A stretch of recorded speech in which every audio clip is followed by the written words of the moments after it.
Hello! Today we are doing a little book haulage, and as I was looking through this I realized I have a lot of things in my sort of like collection area, so maybe we'll save that for last, but we're gonna start with a very exciting category that I have not been able to include for like 8 months, and that is books I picked up at the used bookstore. So finally got my vaccine. I've been venturing slowly back out into more public areas that I'd previously been avoiding. So I went to the used bookstore and picked up a few things. So first I grabbed Year One from Nora Roberts. This is, I already have this as an ebook, but this is the book I picked for the Blades and Bodice Rippers book club in July. So I wanted to have an actual physical copy, and it was very inexpensive. I think this was like $3.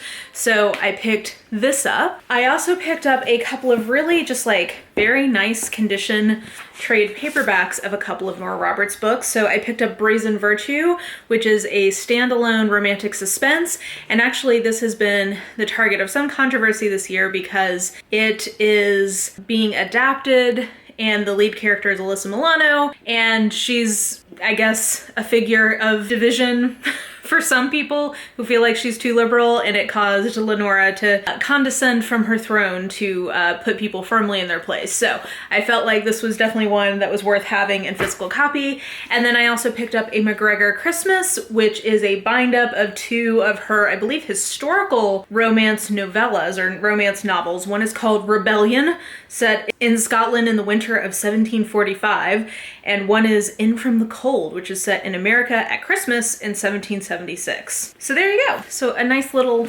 Nora lineup here.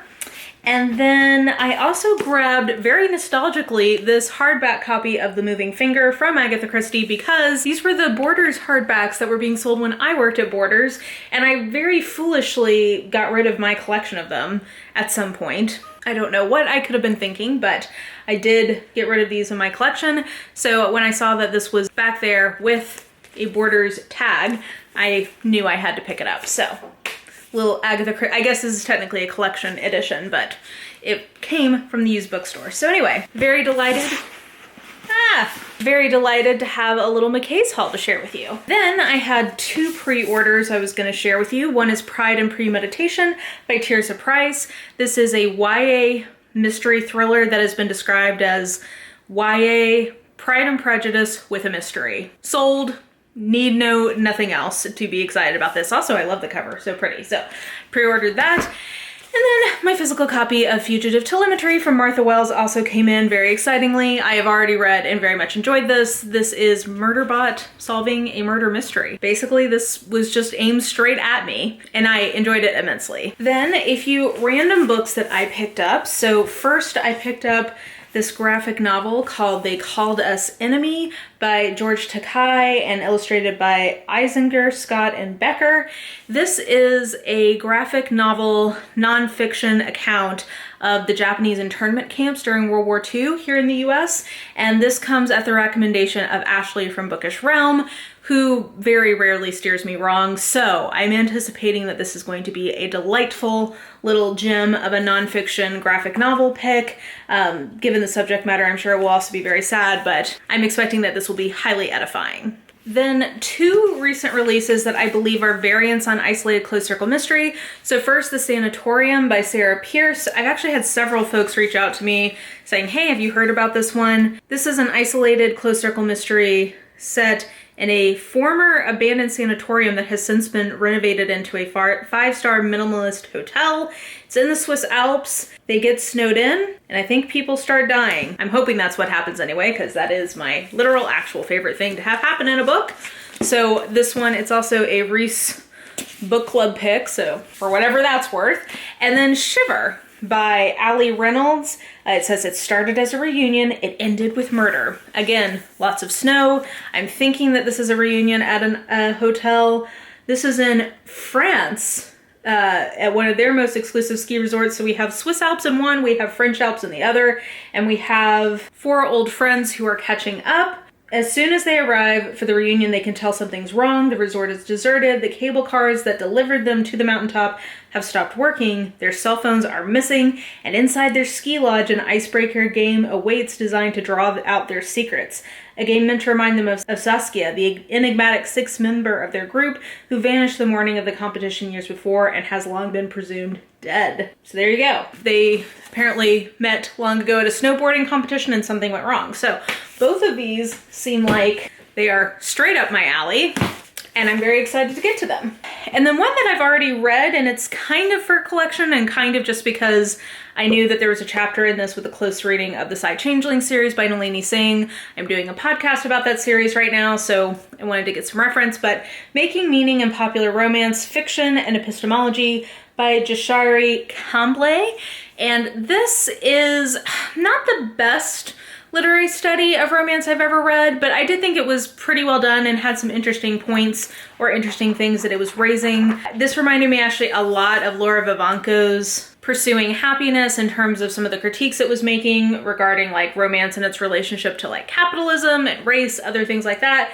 So yeah, interesting, worth a read, and happy to add it to my collection of books about romance. Okay, then let's get into collections. So first, Play of Passion by Nalini Singh. Speaking of Side Changeling, this is the UK trade paperback copy, and I really like these versions. Like, I would ideally have all of the Side Changeling series in hardback. They don't exist in hardback prior to book number 10, and this is book number 9. So for the ones that come before that, for some of the ones that I really enjoy, I'm trying to get them in the trade paperback. So this is one of my favorites in the series from my first read.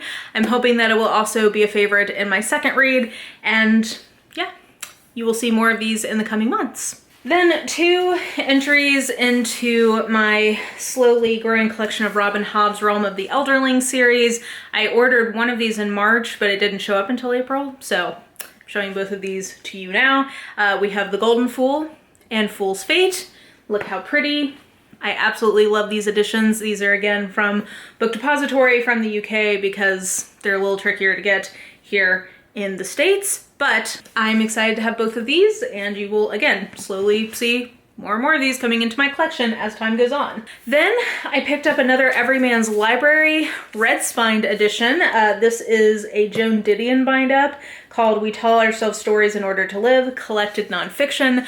I have read a couple of pieces of nonfiction from her, one I really enjoyed, one I really did not, but long term I would definitely like to read more from Joan Didion. I am happy to have a nice sturdy bind-up of a bunch of her essays, and this includes Slouching Towards Bethlehem, which is the one that I have read, but it also has The White Album, Salvador, Miami, After Henry, Political Fictions, and Where I Was From. So it's a nice chunky 1,200 page collected nonfiction edition, and I am very happy to have it. And then finally, 2 more Penguin Vitae have entered my collection. One is a narrative of the life of Frederick Douglass, an American slave, and I am guessing that this may go onto my Classics TBR next year as a nonfiction Classics TBR pick. So yeah, so this is the first one that I got. And then the second one I got is Not Without Laughter by Langston Hughes. I have never encountered Langston Hughes in prose form. I have only ever read his poetry. So I am excited to someday get to a novel from him. So this one, let's see here.